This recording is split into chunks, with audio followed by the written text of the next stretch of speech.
Hello dear students, आप सभी का मेरे YouTube channel Gautam education online classes में आप सभी का स्वागत है।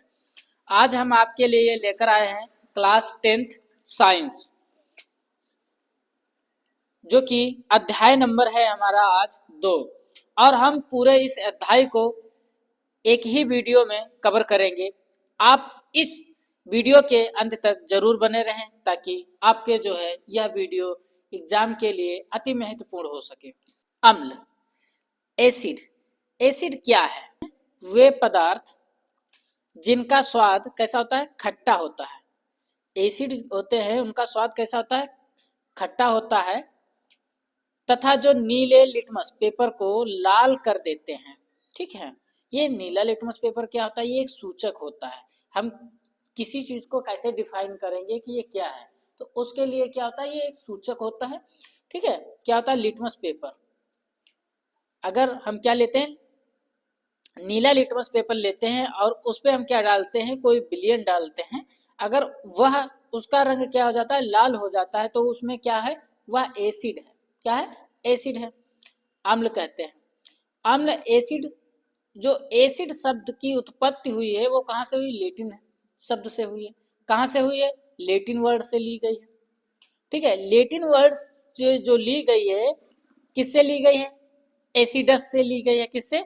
एसिडस से ली गई हुई है, जिसका अर्थ होता है खट्टा। जिसका अर्थ क्या होता होगा? खट्टा। जिसका अर्थ क्या होता है? खट्टा।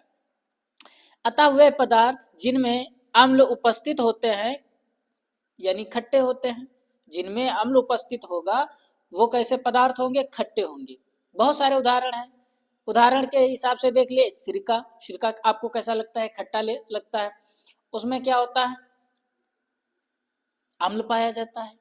ठीक है, फिर हम देखते हैं बहुत सारे फल होते हैं जिनको हम सिट्रस फल कहते हैं। जितने भी फल क्या होते हैं? स्वाद में खट्टे होते हैं, उनको हम क्या कह देते हैं? एक ग्रुप के हिसाब से सिट्रस फल बोल देते हैं। ठीक है, जैसे उदाहरण के हिसाब से देख लेते हैं, नींबू, संतरा, आंवला, बहुत सारे हो सकते हैं आदि। तथा इमली में एसिटिक अम्ल, सिट्रिक तथा टाट्रिक अम्ल उपस्थित होते हैं। ठीक है, जिसके कारण ये स्वाद में खट्टे होते हैं। ये आपको देखना है। आर्हेनियस के आयनिक सिद्धांत के अनुसार वे पदार्थ जो जलीय विलयन में, ठीक है, वियोजित होकर यानी घुलकर मिलकर केवल धनायन हाइड्रोजन आयन देते हैं तथा hydrogen ion plus H plus ion के अतिरिक्त कोई अन्य धनायन नहीं देते हैं, अम्ल कहलाते हैं। अतः स्पष्ट है कि सभी अम्लों में हाइड्रोजन तत्व उपस्थित होता है।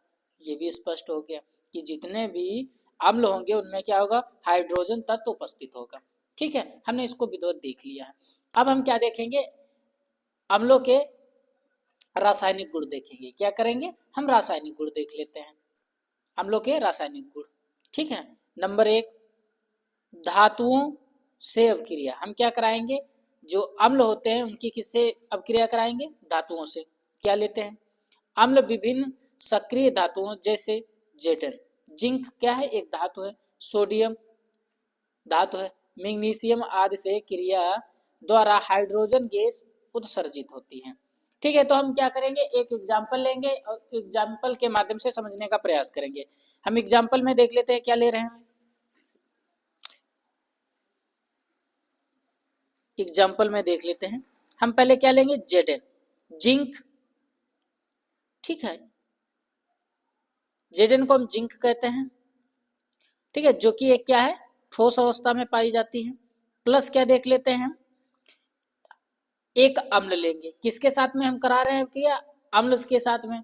ठीक है, अम्ल कौन सा ले लेते हैं? HCl, जिसका नाम होता है हाइड्रोक्लोरिक अम्ल। ये क्या होता है? लिक्विड होता है, तो 2 लगा लेते हैं यहाँ पे।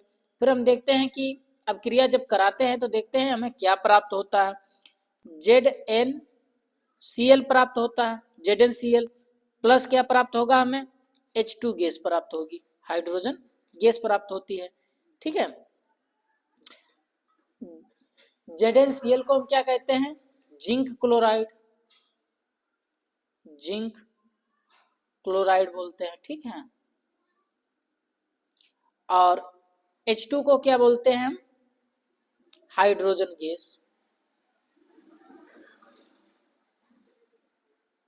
ठीक है, हाइड्रोजन गैस। और यहाँ आपसे क्या कहा गया है?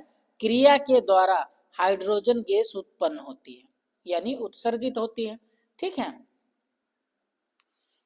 धातुओं से, अम्ल की अगर हम धातुओं से क्रिया कराते हैं, उनमें क्या होगी? हाइड्रोजन गैस उत्सर्जित होगी, निकलेगी, बनेगी, ठीक है। तो हम उस अभिक्रिया को क्या कहेंगे? होगी अम्लीय अभिक्रिया हो जाएगी, ठीक है। और जब हम किसी चीज को निकलते हुए दर्शाते हैं तो तीर हम ऊपर की ओर इस तरीके से लगा देते हैं, तो इससे हमें पता चलता है कि कोई चीज क्या है? निकल रही है। तो हम इसमें देख लेते हैं क्या है?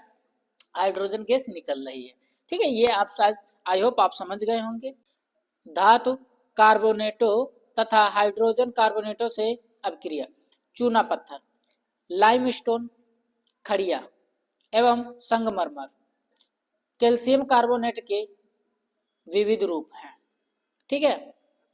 अब हम क्या कराएंगे? इसका भी एक या दो एग्जाम्पल के माध्यम से समझने का प्रयास करेंगे हम, ठीक है। हम यहाँ पे क्या लेंगे? कैल्शियम कार्बोनेट लेंगे। क्या लेंगे? कैल्शियम कार्बोनेट लेंगे।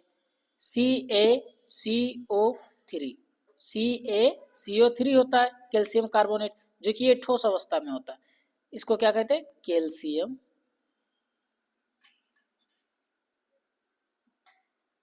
ठीक है, कार्बोनेट,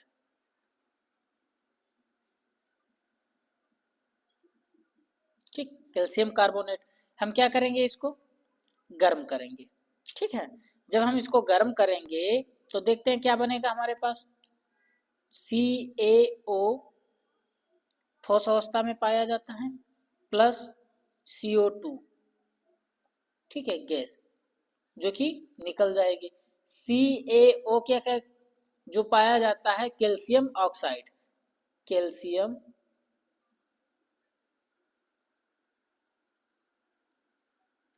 ये क्या होता है? कैल्शियम ऑक्साइड होता है, ठीक है, ये कैल्शियम ऑक्साइड होता है। और CO2 क्या होता है? कार्बन डाइऑक्साइड गैस होती है। क्या होती है? कार्बन डाई ऑक्साइड गैस, ठीक है, ठीक, कार्बन डाइऑक्साइड गैस होती है, ठीक है। ये जब निकल रही है, हमने इसमें क्या किया? ऊपर की ओर तीर दिखा दिया है, ठीक है। ये आपको शायद समझ में आ गया होगा। क्षारक या क्षार या भस्म, ठीक है, वे पदार्थ जिनका स्वाद तीखा, तीखा मतलब कड़वा, जैसे कि लाल मिर्च आप खाते हैं, वो आपको कैसी लगती है? तीखी लगती है, ठीक है। करेला खाते हैं, आपको कैसा लगता है? तीखा लगता है, कड़वा लगता है, ठीक है। तो वे पदार्थ जिनका स्वाद तीखा तथा कड़वा होता है तथा स्पर्श साबुन जैसा चिकना होता है, क्षारक कहलाते हैं। ये लाल लिटमस पेपर को नीला कर देते हैं। ये क्या करते हैं? लाल लिटमस पेपर को नीला कर देते हैं। इस चीज को याद रखना है। अगर अम्ल होगा तो नीले लिटमस पेपर को लाल कर देगा, और क्षार होगा तो नीला लिटमस पेपर को लाल लिटमस पेपर को नीला कर देगा। क्या होगा? विपरीत कार्य करेंगे ये दोनों, ठीक है। अब देख लेते हैं। आर्हेनियस के आयनिक सिद्धांत के अनुसार क्षार वे पदार्थ हैं जो जलीय विलयन में वियोजित अथवा आयनित होकर ऋणावेशित आयनों के रूप में केवल hydroxide ion OH minus ion देते हैं। उनको हम क्या कहते हैं? क्षार या क्षारक कहते हैं, भस्म भी कह सकते हैं, ठीक है। इनको हम क्या करते हैं? विरोध से समझने का प्रयास करते हैं। अब देखते हैं, अब हम क्या करेंगे? क्षारों के रासायनिक गुण भी देख लेते हैं। हमने अभी अम्लों के देख लिए, तो क्षारों के भी देखेंगे। अगर हम क्षारों की बात करें, क्षारों के रासायनिक गुण, नंबर 1, धातुओं के साथ अभिक्रिया। हम इसकी क्या कराएंगे? धातुओं के साथ अभिक्रिया कराएंगे, ठीक। प्रबल क्षार सक्रिय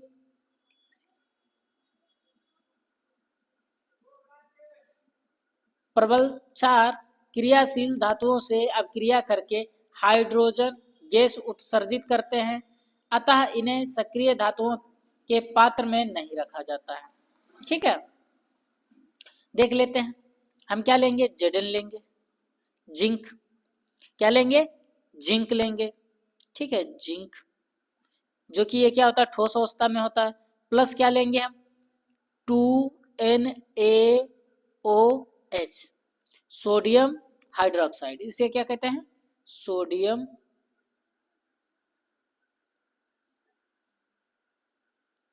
हाइड्रोक्साइड, ठीक है, सोडियम हाइड्रोक्साइड कहते हैं। जब हम इससे अभिक्रिया कराएंगे, जब हम इससे अभिक्रिया कराएंगे तो हमें क्या प्राप्त होगा, Na2ZNO2, ठीक है, इसको हम क्या कहते हैं, सोडियम जिंकेट बोलते हैं, क्या बोलते हैं, सोडियम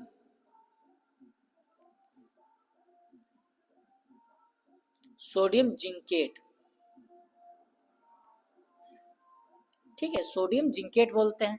प्लस क्या बनेगा हमारे पास, H2 गैस निकलेगी, हाइड्रोजन गैस निकलेगी, इसको क्या बोलते हैं, हाइड्रोजन गैस बोलते हैं, हमने अभी आपको बताया भी था, ठीक है। इसका हम एरो इस तरीके से दिखा, अधातु ऑक्साइडों के से अभिक्रिया, क्या है, अधातु ऑक्साइडों से अभिक्रिया, अधातु ऑक्साइड अम्लीय हाइड्रोक्साइड होते हैं, अतः क्षार की इससे अभिक्रिया के परिणाम स्वरूप लवण व जल प्राप्त होता है, क्या होता है, लवण व जल प्राप्त होता है। तो देख लेते हैं हमें किस तरीके से लवण या जल प्राप्त होता है। हम एक एग्जाम्पल लेंगे, एग्जाम्पल में क्या लेंगे, CaOH2, इसको हम क्या कहते हैं, बुझा चूना,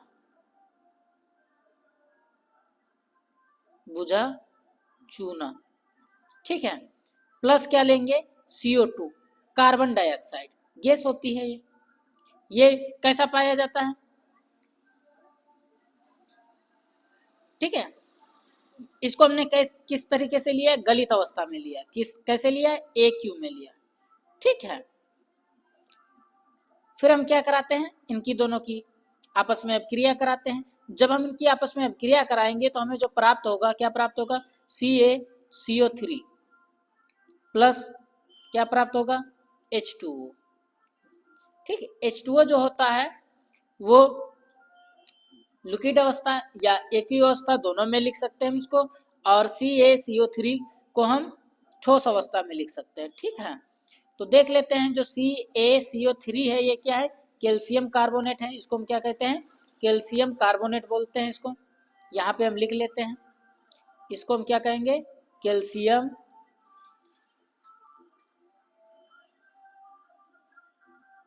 कार्बोनेट बोलते हैं, ठीक है।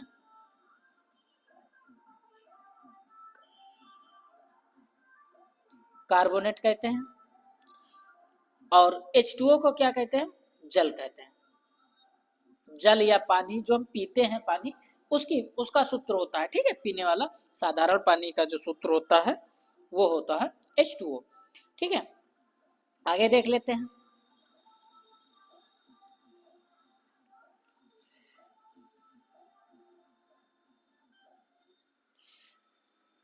अम्लों क्षारों के जलीय विलयन, water solution of acid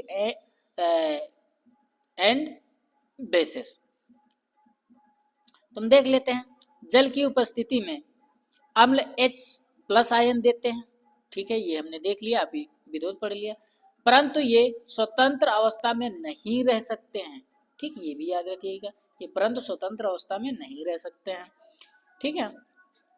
H+ ion जल के अणुओं से संयुक्त होकर H3O हाइड्रोनियम आयन का निर्माण करते हैं, ठीक है, क्या होता है, हाइड्रोनियम आयन का निर्माण करते हैं। अतः यह कहा जा सकता है कि जलीय विलयन में अम्ल H+ आयन या H3+ आयन देते हैं, ठीक है।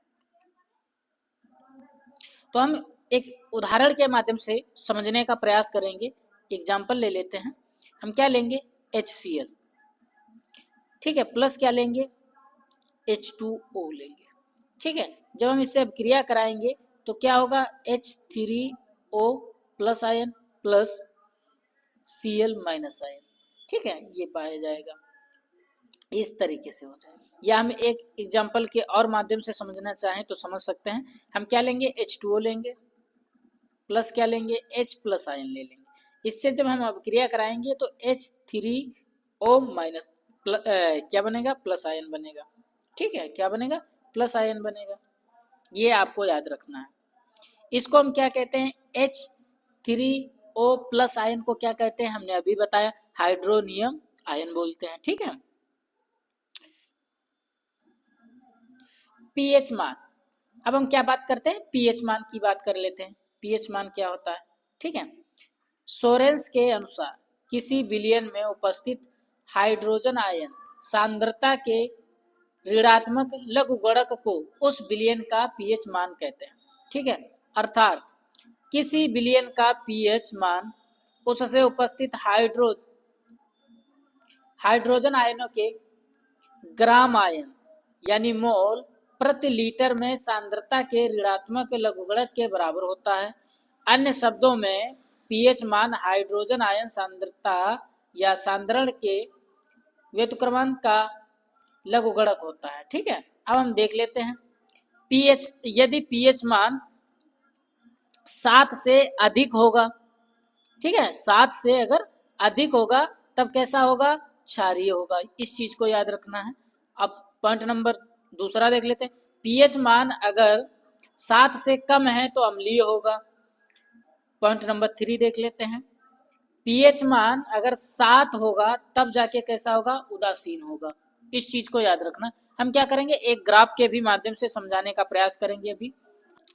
दैनिक जीवन में पीएच का महत्व, दैनिक जीवन में पीएच मान का जो होता है क्या महत्व है, ये हमें देखना है। पौधों एवं जंतुओं की पीएच के प्रति संवेदनशीलता, जीव जगत में जीव शरीर 7.0 से 7.8 पीएच परास के मध्य ही कार्य करता है। क्या करता है, 7.0 से लेकर के 7.8 तक पीएच मान पर ही कार्य करता है। ठीक है, ये याद रखना है। वर्षा जल के पीएच का मान 5.6 से कम होने पर यह अम्लीय वर्षा कहलाती है। अगर जो वर्षा होती है उसका अगर पीएच मान जो वर्षा होती है, वर्षा का अगर पीएच मान 5.6 से कम हो तो उसको हम क्या कहते हैं, अम्लीय वर्षा कहते हैं। ठीक है, इसके नदी एवं जल में मिलने से जलीय प्राणियों का अस्तित्व खतरे में आ जाएगा, यानी कठिन हो जाएगा। ठीक है, इस चीज को आपको याद रखना है। मिट्टी का पीएच मान की बात करें तो मिट्टी के पीएच मान में पौधे के प्रत्येक भाग की उत्तम वृद्धि के लिए पीएच मान की आवश्यकता होती है। ठीक है, पौधे की प्रकृति के अनुसार पीएच मान निर्धारित किया जाता है, उनका कोई निश्चित नहीं होता। ठीक है, हमारे पाचन तंत्र का पीएच मान की अगर बात करें, हमारे उदर में स्थित HCl हाइड्रोक्लोरिक अम्ल भोजन के पाचन में सहायक होता है। अधिक मात्रा में HCl का उत्पादन उदर में गंभीर दर्द व जलन उत्पन्न कर देता है, जिससे मुक्त होने के लिए प्रति अम्ल यानी एंटासिड लेना पड़ता है। यह HCl की अधिक मात्रा को अभिक्रिया द्वारा उदासीन कर देता है। मिल्क ऑफ मैग्नीशियम, ठीक है, मैग्नीशियम हाइड्रोक्साइड प्रति अम्ल का एक अच्छा उदाहरण है। क्या है, मैग्नीशियम हाइड्रोक्साइड। ठीक है, पीएच परिवर्तन के कारण दंत क्षय, मुख का पीएच अगर 5.5 से कम अर्थात अधिक अम्लीय होने पर दांतों का क्षय यानी दांत सड़ना शुरू हो जाते हैं, गलना शुरू हो जाते हैं। क्षय का मतलब होता है सड़ना, गलना, खराब होना प्रारंभ हो जाता है। दांतों की सुरक्षा के लिए दांतों पर कैल्शियम फास्फेट का इनेमल होता है, जिसका पीएच मान 5.5 से कम होने पर संक्षारण हो जाता है। उचित दंत मंजन क्षारीय प्राकृत के होने के कारण के प्रयोग द्वारा दंत क्षय को रोका जा सकता है। ठीक है, इस चीज को आपको आईएमपी पॉइंट है, ये याद रखना है आपको। ये लवण, हम किसकी बात करेंगे? साल्ट। किसी अम्ल तथा क्षार की उदासीनीकरण अभिक्रिया से प्राप्त आयनिक यौगिकों को लवण कहते हैं।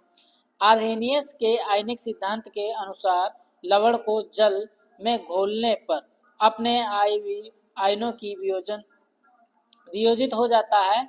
ठीक है, साधारण नमक, साधारण नमक का जो सूत्र होता है वो क्या कहते हैं? NaCl होता है। उसका नाम क्या होता है? Sodium chloride. जो लोग हम नमक खाते हैं, जो सफेद वाला नमक खाते हैं, उसकी बात हो रही है। ठीक है, NaCl। अब क्या करते हैं हम इसको? HCl एवं NaOH की अभिक्रिया से उत्पन्न लवण सोडियम क्लोराइड कहलाता है। साधारण नमक, साधारण नमक का जो रासायनिक नाम होता है सोडियम क्लोराइड होता है, और इसका जो अणुसूत्र होता है वो क्या होता है? NaCl होता है। ठीक है, अब हम क्या देखेंगे? बनाने की विधि। हम क्या लेंगे? HCl हाइड्रोक्लोरिक अम्ल एवं सोडियम हाइड्रोक्साइड की अभिक्रिया से उत्पन्न लवण, लवण यानी साल्ट। ठीक है, क्या है? साल्ट। लवण को लवण सोडियम क्लोराइड NaCl कहलाता है या कहा जाता है। ठीक है, क्या कहा गया है आपसे कि HCl एवं NaOH की अभिक्रिया कराने से एक जो लवण प्राप्त होता है वो कौन सा लवण प्राप्त होता है? सोडियम क्लोराइड, जिसको हम क्या कहते हैं? कहते हैं साधारण नमक। ठीक है, क्या कहते हैं? साधारण नमक, जो खाने वाला नमक होता है। तो हम क्या करेंगे? एक अभिक्रिया कराएंगे और अभिक्रिया के माध्यम से समझने का प्रयास करेंगे कि किस तरीके से होता है। तो हमने यहाँ पे क्या लिया है? HCl लिया है भाई, प्लस क्या लिए हैं? NaOH लिया है। ठीक है, और अभिक्रिया करा दी है। क्या कराए? रिएक्शन करवाएं। जब रिएक्शन करवाए हैं तो देखते हैं क्या बनेगा। ये जब टूटता है अपने आयनों में तो Na पे क्या होता है? प्लस चार्ज होता है, और OH पे क्या होता है? माइनस चार्ज होता है। अब जब HCl टूटेगा अपने आयनों में तो इसमें क्या होगा? H पे क्या होगा? प्लस चार्ज होगा, और Cl पे क्या होगा? माइनस चार्ज होगा। तो हम यहाँ पे देख लेते हैं, प्लस चार्ज माइनस चार्ज से जाके जुड़ेगा तो NaCl से जुड़ जाएगा, तो क्या बनेगा?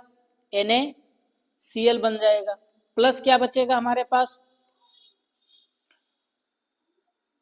प्लस क्या बच रहा है? OH और H बच रहा है। तो H यहाँ पे कितने? 2 प्लस 2H2,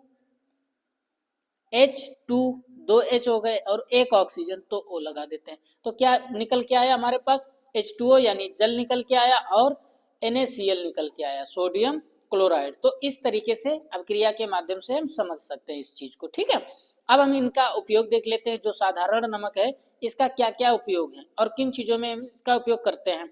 यह एक उदासीन लवण है। क्या है? उदासीन लवण है। साधारण नमक NaCl द्वारा कई उपयोगी पदार्थ जैसे sodium hydroxide, baking soda, washing soda, व्यंजक चूर्ण प्राप्त किए जाते हैं। इसे खनिज नमक भी कहा जाता है। इसका हम अचार में भी उपयोग करते हैं। किसमें? अचार।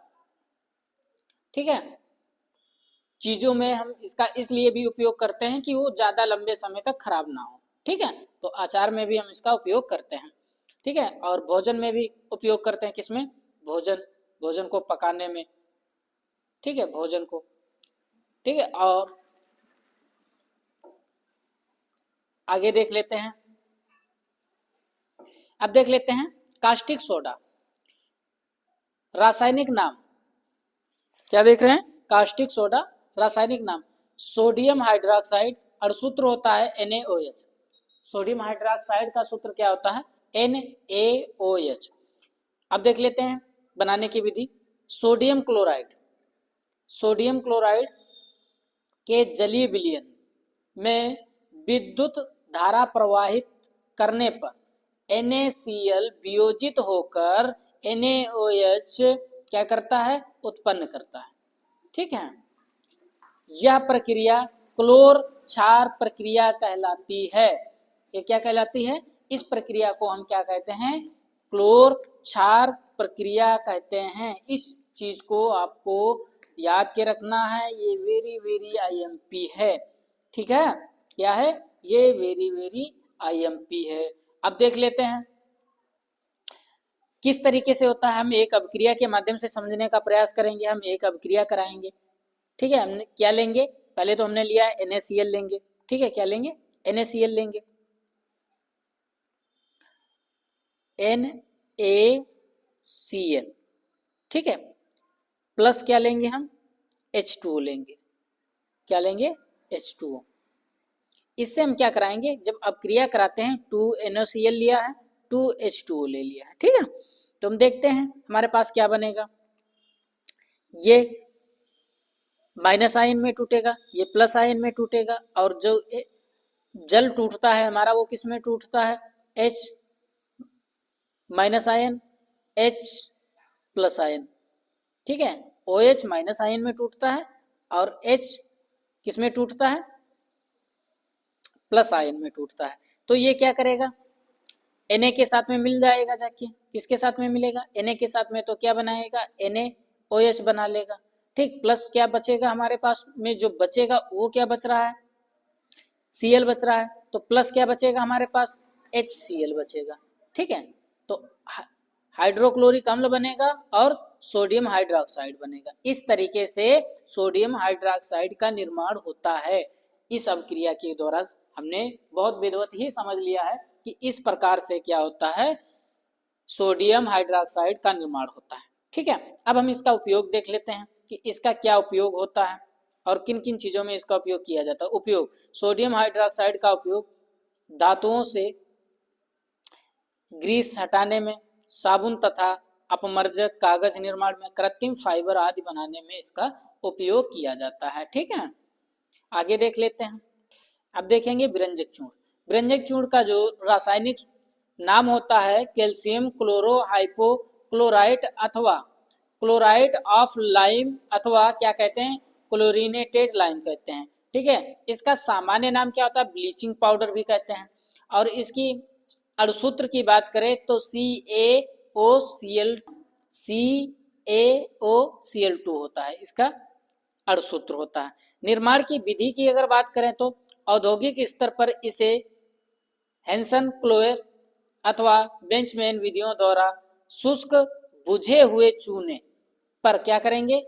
बुझे हुए चूने पर क्लोरीन गैस, ठीक है, क्या करेंगे? क्लोरीन गैस प्रवाहित करेंगे। तो उसके माध्यम से जो हमें प्राप्त होगा वो क्या प्राप्त होगा? CaOCl2, यानी इसको हम क्या कहते हैं? कैल्शियम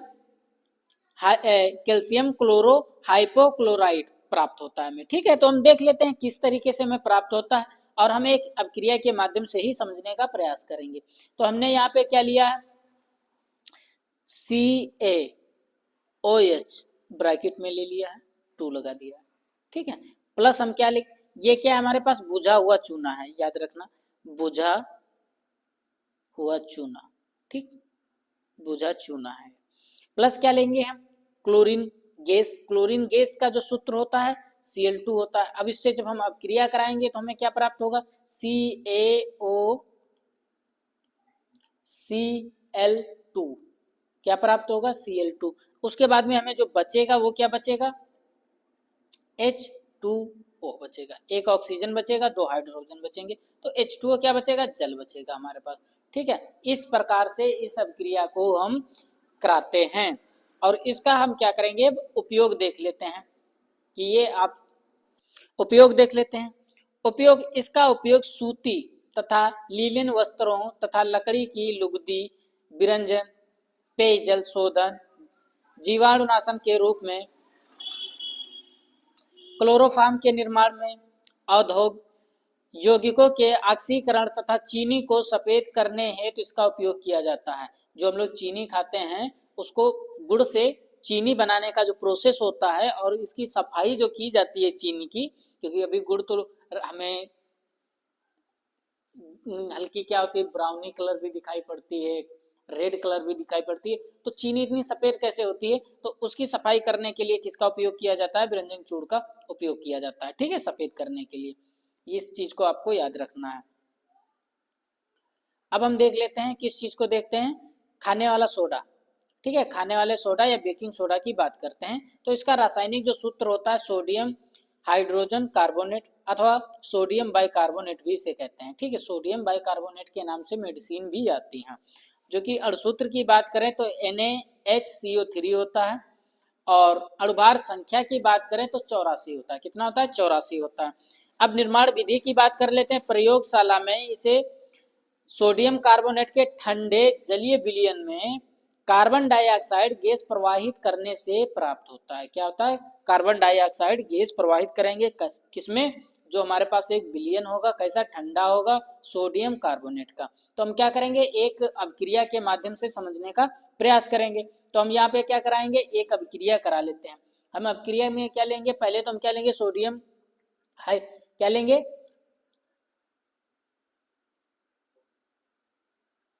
क्या लेंगे? सोडियम कार्बोनेट लेंगे। क्या लेंगे? सोडियम कार्बोनेट ले लेते हैं। तो सोडियम कार्बोनेट का जो सूत्र होता है वो क्या होता है? Na2CO3 होता है, ठीक है। प्लस ठंडा जल लेंगे तो जल का सूत्र क्या होता है? H2O होता है। तो हम देखते हैं हमारे पास क्या बनता है यहाँ पे, 2NaHCO3 प्राप्त होता है, ठीक है। तो हमें ये क्या प्राप्त होता है? सोडियम हाइड्रोजन कार्बोनेट या सोडियम बाइकार्बोनेट बोल सकते हैं। बाई यहाँ पे टू लगा है इसीलिए हम इसको बाई बोलते हैं, ठीक है। तो इसको हम क्या बोलते हैं? सोडियम बाइकार्बोनेट बोलते हैं।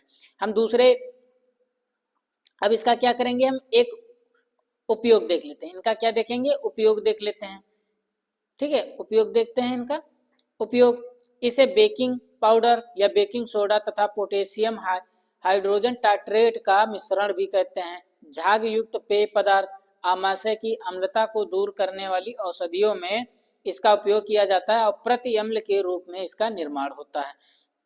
चर्म रोग के निदान में और कच्चे दूध के फटने को, मतलब जो समय होता है, जैसे मान लीजिए अभी लग रहा है कि 1 घंटे बाद दूध फट जाएगा हमारा, तो उसमें इसका हम उपयोग करते हैं ताकि कुछ समय, अधिक समय तक हम दूध को बचाए रखें फटने से, ठीक है। दूध को फटने से रोकने में, आग बुझाने के यंत्रों में, जो आग लग जाती है और जब आप उसका यंत्रों का उपयोग करते हैं तो उन यंत्रों में क्या होता है? किसका उपयोग किया जाता है? खाने वाले सोडा का ही उपयोग किया जाता है, ठीक है। इस चीज को आपको याद रखना है। आगे देख लेते हैं। अब हम बात करते हैं किसकी? धावन सोडा, यानी धोने का सोडा, ठीक है। रासायनिक नाम की बात करें तो सोडियम कार्बोनेट डेकाहाइड्रेट होता है इसका नाम। और सामान्य नाम की अगर बात करें तो सोडा एस या क्रिस्टली सोडियम कार्बोनेट बोलते हैं। और अणुसूत्र की बात करें तो Na2CO3.10H2 होते हैं। इसमें जल की जो मात्रा होती है वो अधिक होती है। कितनी होती है? 10 अणु लिए जाते हैं जल के।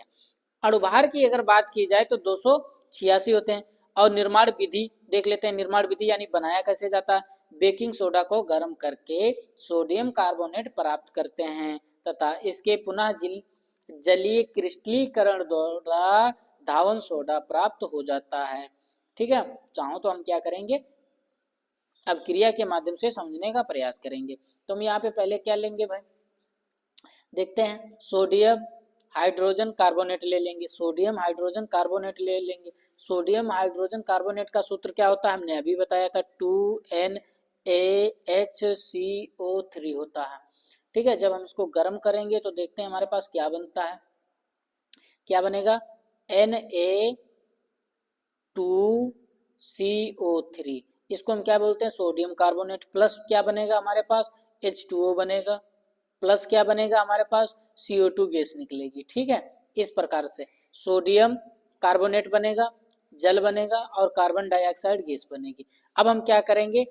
अभी तो हमें चाहिए क्या है?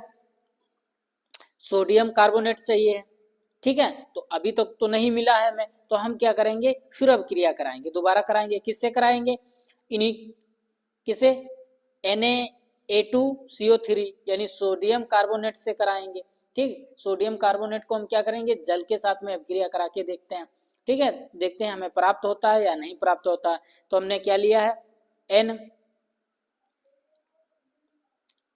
Na2CO3 प्लस क्या लेंगे, 10H2O लेंगे। क्या लेंगे, 10H2O लेंगे। जब हम 10H2O लेंगे तो देखते हैं कि हमें क्या प्राप्त होता है, Na2CO3 पॉइंट, ठीक है, यहाँ पे पॉइंट लगा लेते हैं, 10H2O, ये हमें प्राप्त हो जाता है। तो ये क्या हो जाएगा, हमारा सही हो जाएगा। ठीक है, अब हम देख लेते हैं उपयोग। इसका उपयोग इसे कपड़ा धोने के काम में लिया जाता है, और जल की कठोरता दूर करने में, कांच, कागज, कास्टिक सोडा, डिटर्जेंट पाउडर और डिटर्जेंट केक बनाने के निर्माण में प्रयोग किया जाता है, प्रयोगशाला अभिकर्मक के रूप में, और जीवाणुनाशक और रोगाणुरोधकों के रूप में भी इसका क्या करते हैं, उपयोग करते हैं। ठीक है, इस चीज को याद रखना है आपको। अब देख लेते हैं plaster of Paris. Plaster of Paris की बात करें तो शॉर्टकट में हम इसको क्या लिखते हैं, पीओपी लिखते हैं। क्या लिखते हैं, पीओपी लिखते हैं। इसको हम प्लास्टर ऑफ पेरिस बोलते हैं। ठीक है, इसका जो रासायनिक नाम होता है कैल्शियम सल्फेट हेमीहाइड्रेट। सामान्य नाम क्या होता है इसका, प्लास्टर ऑफ पेरिस नाम होता है।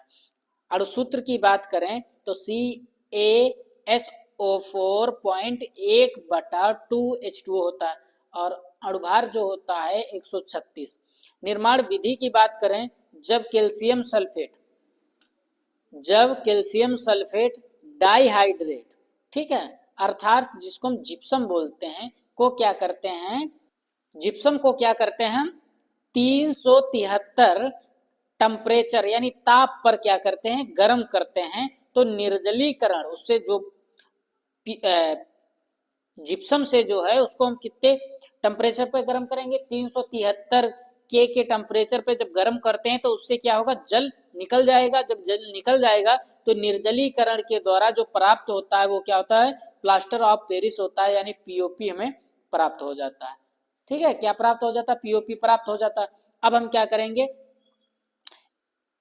एक अभिक्रिया के माध्यम से समझने का प्रयास करेंगे। क्या करेंगे हम, एक अभिक्रिया के माध्यम से समझने का प्रयास करेंगे। तो हम जिप्सम का सूत्र लिखेंगे। किसका लेंगे, जिप्सम का। और जिप्सम का सूत्र क्या होता है, CaSO4.2H2O होता है। ठीक है, इसको हम क्या करेंगे, गर्म करेंगे। कितने पे, 373 के पे गर्म करेंगे। ठीक है, ऊष्मा देंगे। तो हम यहाँ पे ऊष्मा दे देते हैं। अब जब हमें प्राप्त होगा तो देख लेते हैं क्या प्राप्त हो रहा है हमें, CaSO4.1/2H2O प्लस क्या बचेगा यहाँ पे, 3/2H2O। ठीक है, ये जल जो है निकल जाएगा। तो हमें प्राप्त क्या हो रहा है, CaSO4.1/2H2O। तो ये क्या है, हमारा पीओपी है। क्या है, पीओपी। पीओपी का सूत्र है, प्लास्टर ऑफ पेरिस है। ठीक है, प्लास्टर ऑफ पेरिस है, जिसका रासायनिक नाम क्या होता है, कैल्शियम सल्फेट हेमीहाइड्रेट। इसका उपयोग टूटी हुई हड्डियों को जोड़ने के लिए प्लास्टर चढ़ाने में उपयोग किया जाता है। देखे होंगे कि जो डॉक्टर्स होते हैं, आर्थोपेडिशियन, वो क्या करते हैं कि किसी व्यक्ति की जब बोन टूट जाती है तो उनको क्या करते हैं, एक लेयर चढ़ाते हैं। उसको हम क्या कहते हैं, प्लास्टर बोलते हैं।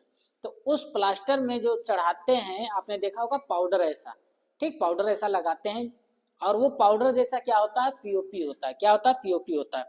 इसका उपयोग सजावटी सामान जैसे मूर्तियां व खिलौने के निर्माण में किया जाता है। इसका उपयोग दंत चिकित्सक क्या करते हैं, दांत को बनाने के काम में भी लेते हैं, और दीवारों को चिकना तथा उनका सजावटी में भी उपयोग किया जाता है। इसे अग्निरोधक पदार्थों के रूप में भी प्रयोग किया जाता है। इसका क्या करते हैं, अग्निरोधक, कहीं पर भी अगर आग लग जाती है तो आप वहां पर भी इसका उपयोग कर सकते हैं। ठीक है, आगे देख लेते हैं। अब हम क्या करेंगे, जो भी हमने अभी तक पढ़ा है उसके रिलेटेड हम कम से कम जो है 5 से 10 MCQ क्वेश्चन, ठीक है, हल करेंगे। तो चलिए देखते हैं क्या है। शून्य pH मान वाला विलयन होता है, ये आपसे पूछा गया। हम पहले इसको हल करने से पहले थोड़ा समझ लेते हैं, डिटेल में समझेंगे। हमने आपको शायद बताया भी है, एक बार नहीं कईयों बार बताया है।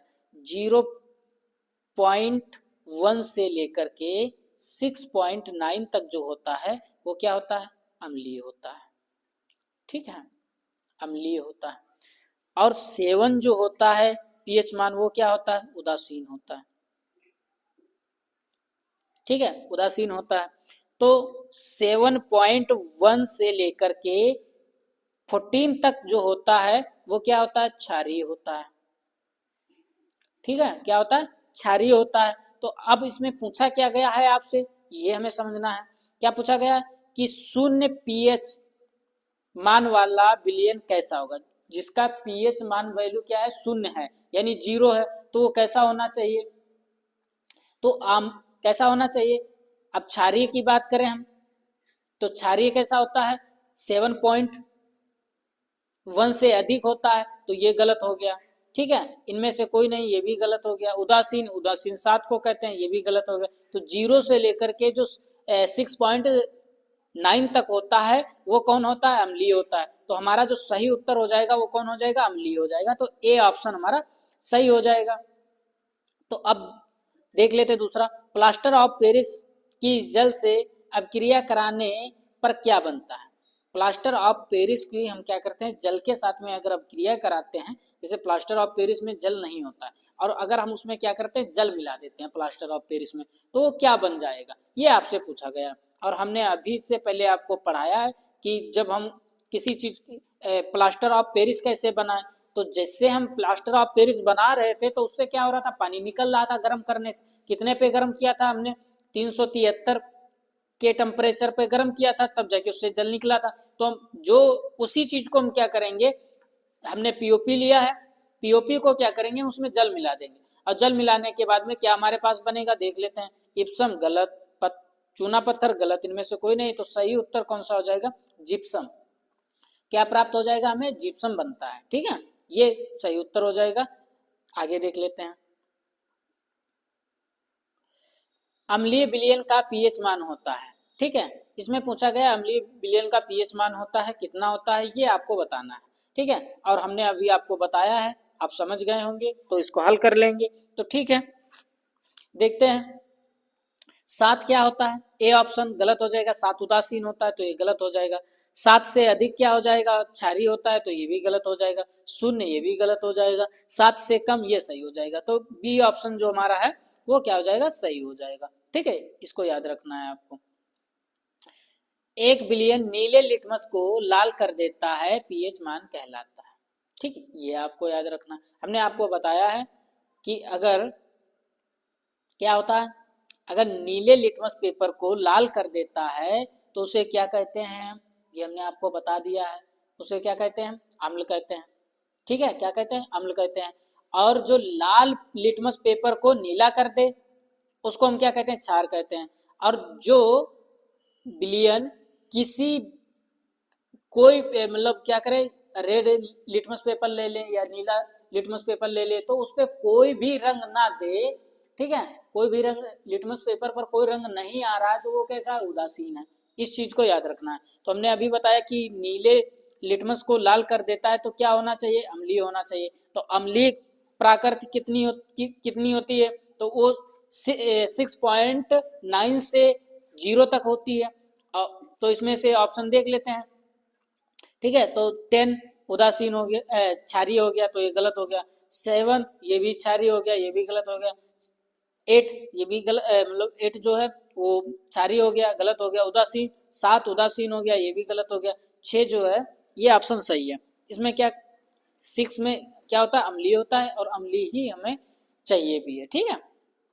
अब देखते हैं, जल की कठोरता को दूर करने के लिए निम्न में से किसका उपयोग किया जाता है? ये आपसे पूछा गया। जल की कठोरता को हटाने के लिए या दूर करने के लिए हम किसका उपयोग करते हैं, ठीक है। तो बेकिंग सोडा गलत हो जाएगा, व्यंजन चूड़ गलत हो जाएगा, प्लास्टर ऑफ पेरिस गलत हो जाएगा, धावन सोडा, ये हमारा ऑप्शन बी ऑप्शन सही हो जाएगा। ठीक है, ये उत्तर हमारा राइट हो जाएगा। आगे देख लेते हैं, शुद्ध जल का पीएच मान क्या होता है। देखिए वेरी वेरी आईएमपी है, कितनी बार पूछा जा चुका है आपसे। ठीक है, ये बहुत बार पूछे जाते हैं, हम वही आपको क्वेश्चन लेके आए हैं जो आपके अति महत्वपूर्ण प्रश्न है। ठीक है, तो यहाँ पे दिया गया है शुद्ध जल का पीएच मान कितना होता है, तो हम देख लेते हैं। 0 है तो ये तो अम्लीय हो गया। क्या हो गया, अम्लीय है, तो अम्लीय तो हो ही नहीं सकता। ठीक, तो ये गलत हो गया ए ऑप्शन। ठीक है, बी ऑप्शन गलत हो जाएगा। और जो 14 है ये क्या है, क्षारीय है। ये क्या है, क्षारीय है, तो ये भी नहीं हो सकता, ये भी गलत। तो हमारे पास जो ऑप्शन में बचेगा वो 7। ठीक, जल कैसा होता है हमारे पास, उदासीन होता है, और उदासीन पीएच मान किससे दर्शाया जाता है, 7 से। ठीक है, तो हम ये देख लेते हैं, ये हमारा सही उत्तर हो जाएगा 7, सी ऑप्शन सही हो जाएगा। तो अम्लीय वर्षा की बात करें, अम्लीय वर्षा के जल की संभवतः पीएच मान कितना होता है। ठीक है, तो हम यहाँ से देख लेते हैं, जो 8.2 है ये क्या है, क्षारीय है, तो इसको काट देते हैं, क्योंकि अम्ल की बात हो रही तो क्षारीय का कोई मतलब नहीं रहा। और यहाँ पे बात कर लेते हैं 7.2, ये भी कैसा है, क्षारीय है, इसको भी काट देते हैं। 6.2 ये भी क्या है, अम्लीय है, ये सही है अम्ल वर्षा में। और ए ऑप्शन ये भी सही है। तो ज्यादा 6.2 से 5.2 अधिक स्ट्रॉन्ग अम्लीय है, तो इसमें से जो हमारा सही उत्तर हो जाएगा ए ऑप्शन सही हो जाएगा। ठीक है, ए ऑप्शन सही हो जाएगा। अब देख लेते हैं, फिर देखते हैं, देख लेते हैं 1 बिलियन लाल लिटमस को नीला कर देता है, इसका पीएच मान संभवतः क्या होगा। लाल लिटमस को नीला कर देता है। ठीक, उससे पहले हमने क्या पढ़ा था कि नीले लिटमस पेपर को लाल कर देता है। अब इसमें क्या पूछा गया है कि लाल लिटमस पेपर को नीला कर देता है। ये आपसे उल्टा पूछ लिया, उसके विपरीत पूछ लिया, आपको कंफ्यूज कर रहे हैं ये। ठीक है, आपको संभवतः समझना है कि क्या हो सकता है। तो हमें क्या समझना है कि जो हमारे पास ए ऑप्शन में दिया गया है वो क्या है, आपके पास अम्लीय है। और अम्लीय क्या करता है, अम्लीय जो विलयन होता है वो नीले लिटमस पेपर को लाल कर देता है, तो ये तो गलत हो गया। बी ऑप्शन 3 ये भी अम्लीय है। 6 सी ऑप्शन में 6 है, ये भी अम्लीय है। और डी ऑप्शन में 8 है, तो ये क्या, क्षारीय है। और क्षारीय में क्या होता है, उसके विपरीत होगा। सीधी सी बात है, जब विपरीत होगा तो हमारा जो क्षारीय होगा विलयन, और क्षारीय विलयन क्या करता है, वो लाल लिटमस पेपर को नीला कर देता है। ठीक है, तो हमारे पास ऑप्शन डी ऑप्शन सही हो जाएगा। अम्ल एवं क्षारक की अभिक्रिया से प्राप्त होता है। ठीक है, क्या प्राप्त होता है, जब हम अम्ल और क्षार की अभिक्रिया कराते हैं तो उससे हमें क्या प्राप्त होता है, ये हमें बताना। ठीक है, तो हमें हाइड्रोजन प्राप्त होता है, नहीं। क्लोरीन गैस प्राप्त होती है, नहीं। ऑक्सीजन प्राप्त होता है, नहीं। तो सही उत्तर क्या हो जाएगा, लवण तथा जल प्राप्त होता है, ये हमारा सही उत्तर हो जाएगा। ठीक है, आगे देख लेते हैं। अब क्या दिया गया, दांतों का क्षय कब प्रारंभ हो जाता है, यानी दांतों का सड़ना कब शुरू हो जाता है। ठीक है, हमने आपको बताया है कि दांतों मुख की जो लार होती है, लार में अगर पीएच मान अम्लीय की मात्रा अधिक हो जाती है तो क्या होता है, दांत गलना, सड़ना, खराब होना शुरू हो जाते हैं। ठीक है, ये हमने आपको बताया है। तो अब यहाँ पे देखना क्या है कि पीएच मान कम होने से खराब होता है, तो इसमें ऑप्शन में क्या दिया, ऑप्शन डी में दिया गया, उपरोक्त में से कोई नहीं, इसे हम छोड़ देते हैं। मुख का पीएच मान 7 होने पर, ये गलत हो गया, सी गलत हो गया। और मुख का पीएच मान 5.5 से अधिक होने पर गलत है, ये भी गलत हो गया। मुख का पीएच मान 5.5 से कम होने पर, हाँ ये सही ऑप्शन हो जाता है हमारा। ठीक है, ये कौन सा सही हो जाएगा, बी ऑप्शन हमारा सही हो जाएगा। ठीक है, और डी ऑप्शन पहले से ही गलत है।